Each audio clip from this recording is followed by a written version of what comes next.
আজ বুধবার ২৬ ফেব্রুয়ারি ২০২৫, ১৩ ফাল্গুন ১৪৩১ বঙ্গাব্দ, ২৬ সাবান ১৪৪৬ হিজরি। জানিয়ে দেব আজকের দৈনিক ইত্তেফাক পত্রিকার শিরোনামগুলো। মারামারি কাটাকাটি করলে স্বাধীনতা সার্বভৌমত্ব বিপন্ন হবে, সেনাপ্রধান। দলের দায়িত্ব নিতে উপদেষ্টার পদ ছাড়লেন নাহিদ ইসলাম।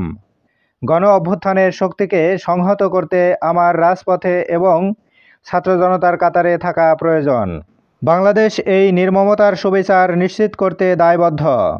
পিলখানা হত্যাকাণ্ড প্রসঙ্গে প্রধান উপদেষ্টা। প্রকৃত দোষীদের শাস্তি চান শহীদ সেনা কর্মকর্তাদের স্বজনরা। পিলখানা হত্যাকাণ্ড, সমাধিস্থলে কান্না, ফুলের শ্রদ্ধা। অনির্দিষ্টকালের জন্য কুয়েট বন্ধ ঘোষণা। ছিনতাইকারী সন্দেহে একজনকে পিটিয়ে হত্যা, 2 জনকে উল্টো করে ঝুলিয়ে গণপিটুনি। বর্ষিয়ান রাজনীতিক আবদুল্লাহ আল নোমান আর নেই। বাংলাদেশে অস্থিরতা দেখতে চায় না, সরকারকে সহযোগিতা করতে চায় তারেক রহমান। প্রতিদিন দৈনিক পত্রিকাগুলোর শিরোনাম জানতে লাইক, কমেন্ট এবং সাবস্ক্রাইব করুন।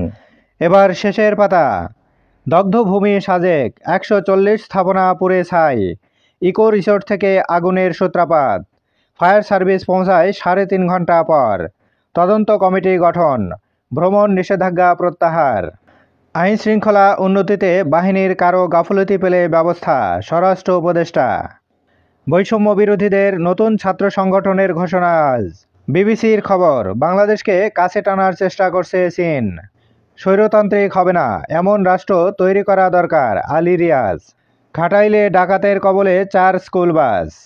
প্রতিরক্ষা ব্যয় বাড়িয়ে আন্তর্জাতিক সহায়তা কমাচ্ছে যুক্তরাজ্য। মিত্রদের মধ্যে কোনো বিভাজন মেনে নেব না, স্টারমার।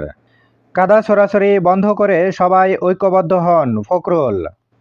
দ্রুত সময়ের মধ্যে সিটি ও পৌর নির্বাচন দিতে চায় সরকার, উপদেষ্টা আসিফ। কিছু ব্যাংকের বাঁচার সম্ভাবনা খুবই কম, গভর্নর। গভর্নর ব্যাংকে সবল দুর্বল বললে এই খাত কখনো ঘুরে দাঁড়াবে না, আব্দুল আওয়াল মিন্টু।